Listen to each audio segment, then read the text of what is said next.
నమస్తే, welcome to Bharati's kitchen.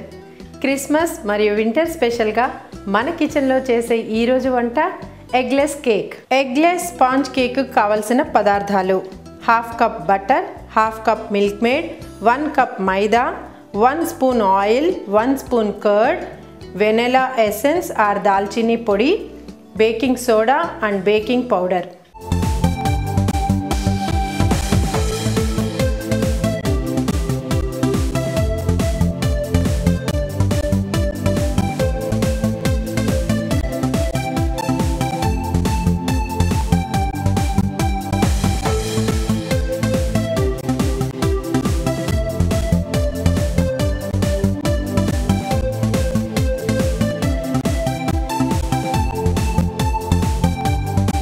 So రండి, ఈరోజు మనం చాలామంది ఎగ్ వాడమని, ఎగ్ అవాయిడ్ చేయడమో, ఎగ్ అలవాట్లేదో అలా అనుకుంటే కేకే చేసుకోకర్లేదని డిసప్పాయింట్ అవ్వక్కర్లేదండి. ఎగ్ వేయకుండానే మనం ఎగ్లెస్ కేక్, స్పాంజ్ కేక్ అన్నాను, అందుకే చాలా ఫ్లఫీగా స్పంజీగా వచ్చే కేకు మన కిచెన్లో ఈరోజు చేద్దాం. మరి దాని తయారీ విధానం ఏంటో చూద్దాం రండి. ముందుగా మనం కేక్లో బటర్ వేసుకుందాం.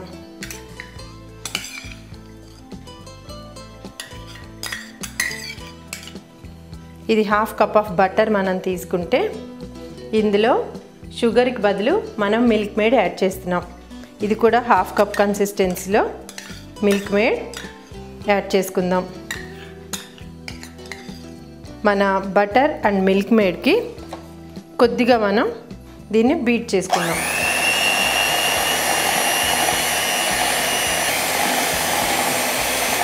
ఇలా చక్కని కన్సిస్టెన్సీలో మనం milk made plus butter add చేసుకున్నాం. ఇది కొద్దిగా సాల్టెడ్ బటర్ తీసుకున్నాం మనం.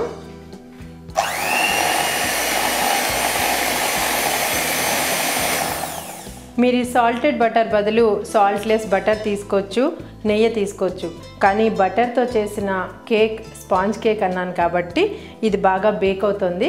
సో ప్రిఫర్ చేస్తే మీరు బటర్, ఇలా సాల్టెడ్ బటర్ తీసుకుని ట్రై చేయండి. సో ఒకదానితో ఒకటి milk made and butter mash అయిపోయాయి. ఇప్పుడు నెక్స్ట్ ఇంగ్రీడియంట్, మనం ఒక సర్వింగ్ స్పూన్ మోతాదులో ఆయిల్ తీసుకుంటున్నాను. మామూలుగా మనం కేక్స్లో ఎగ్ వేస్తాం కాబట్టి మనకి అది బేక్ అయిపోతుంది. ఇందులో కొద్దిగా రిఫైన్డ్ ఆయిల్ తీసుకుంటే మనకి కాస్త బేకింగ్ చేయడానికి ఇది ఏజెంట్గా పనిచేస్తుంది.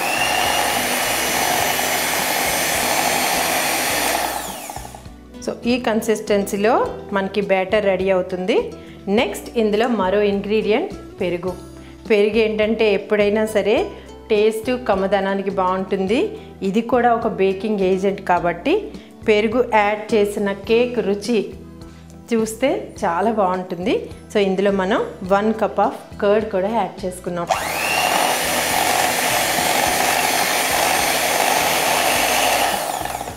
సో ఈ కన్సిస్టెన్సీలో మనకి పెరుగు, oil, milk made and batter కలిపింది ఇది. సో ఇందులో మనం మైదా,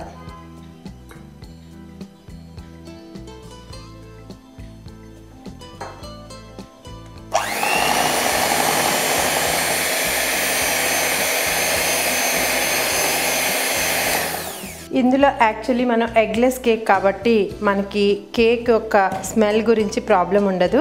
కాకపోతే మనం న్యాచురల్గా చేస్తున్నాం. సో ఎసెన్స్కి బదులు ఇంట్లో తయారు చేసిన దాల్చినీ పౌడర్ ఇందులో యాడ్ చేస్తున్నాను. ఒక 1/2 స్పూన్ మోతాదులో దాల్చినీ పౌడర్. కొద్దిగా దాల్చినీ అంటే మన దాల్చిన చెక్కని వేయించి పౌడర్గా నూరుకుంటే దాల్చినీ పౌడర్ వస్తుంది. ఇది మన కేక్స్లో, సూప్స్లో, స్వీట్ డిషెస్లో మంచి ఫ్లేవర్ ఇస్తుంది. సో మనం మన కిచెన్లో ఉన్న ఈ దాల్చినీ పౌడర్ని యాడ్ చేసాం. సో ఇప్పుడు బేకింగ్ సోడా, ఒక pinch of baking soda and baking powder రెండు యాడ్ చేస్తానండి. ఎందుకంటే మనకి ఇది ఫెర్మెంట్ అయ్యి స్పాంజ్ కేక్ కాబట్టి మనం ఒక 1/2 స్పూన్కి కొద్దిగా తక్కువ బేకింగ్ పౌడర్ యాడ్ చేశాను.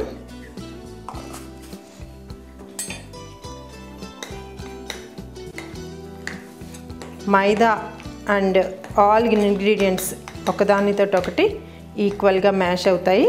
సో మనం ఇంకొకసారి బ్లెండర్ తోటి దీన్ని బ్లెండ్ చేసేద్దాం.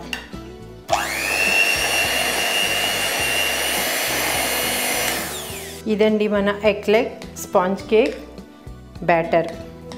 ఈ బ్యాటర్ మరీ గట్టిగా అనిపిస్తే కొద్దిగా మిల్క్ యాడ్ చేసుకోవచ్చు, లేదా వాటర్ కూడా యాడ్ చేసుకోవచ్చు.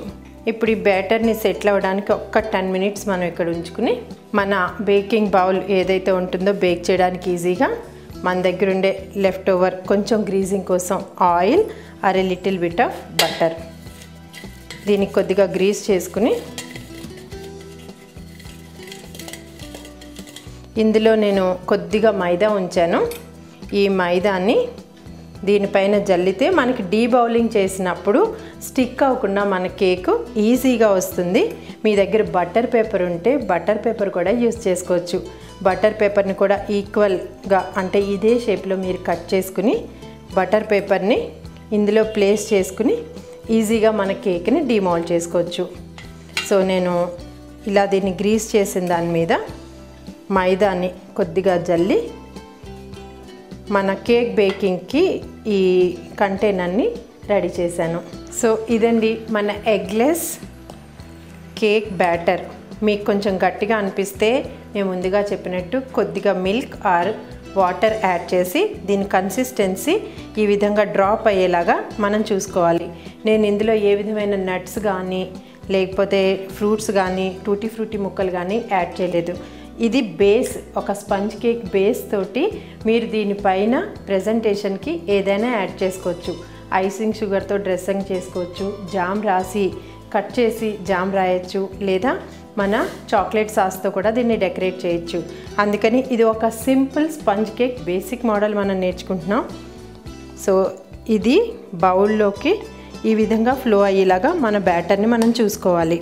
సో ఈక్వల్ కన్సిస్టెన్సీలో ఇందులో ఉండే పదార్థాలన్నీ ఒకదానితో ఒకటి కలిసాయి. సో మనం ఇది బేక్ చేయడానికి తీసుకెళ్దాం. సో 1 కప్ షుగర్, 1 కప్ మైదా, 1/2 కప్ ఇలా చిన్న క్వాంటిటీతో మనం కేక్స్ చేయటం మొదలెడితే ఒకటి ఫ్రెష్గా మనం 4 డేస్ లోపల ఈ కేక్ని కన్జ్యూమ్ చేసుకుంటాం.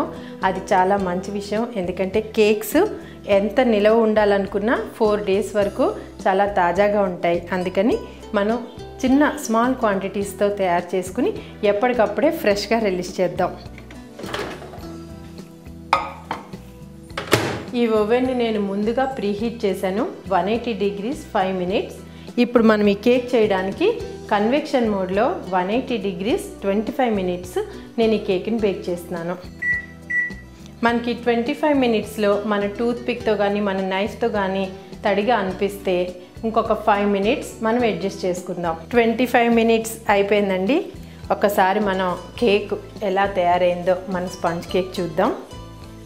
సో ఒక 5 minutes కూల్ కూడా అయింది.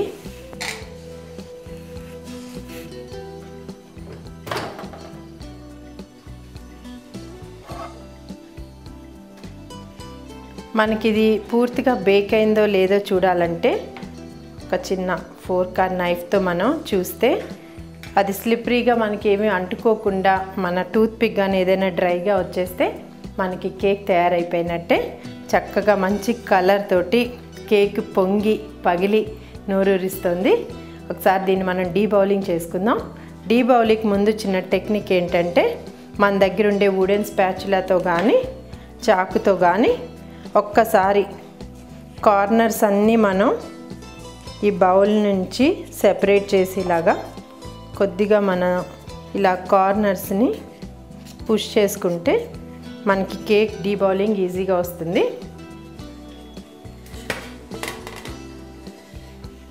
సో ఇదండి మన ఎగ్లెస్ స్పంజ్ కేక్. సో మనం ఈ కేక్ని కట్ చేసి చూద్దాం. ఇంకా కొద్ది వేడిగానే ఉంది. సో ఇదండి ఇలా లోపల చక్కగా మెత్తగా ఉడికి చక్కగా బేక్ అయిన మన ఎగ్లెస్ స్పంజ్ కేక్. ఇది ఒక బేస్ కేక్. ఈ స్పంజ్ కేక్తో మనం ఏవైనా డ్రెస్సింగ్స్ కూడా చేసుకోవచ్చు. అంటే మన చాక్లెట్ సాస్తో కానీ లేదా క్రీమ్తో కానీ మీకు ఎలా కావాలంటే అలా ఫ్రూట్స్ డెకరేట్ చేసి దీన్ని మనం ప్రజెంట్ చేయొచ్చు. సో ఇదండి మన ఎగ్లెస్ కేక్ తయారీ విధానం. మరి నెక్స్ట్ ఎపిసోడ్లో మరో కొత్త వంటకంతో మళ్ళీ మీ ముందు ఉంటాను. అంతవరకు సెలవు. నమస్తే.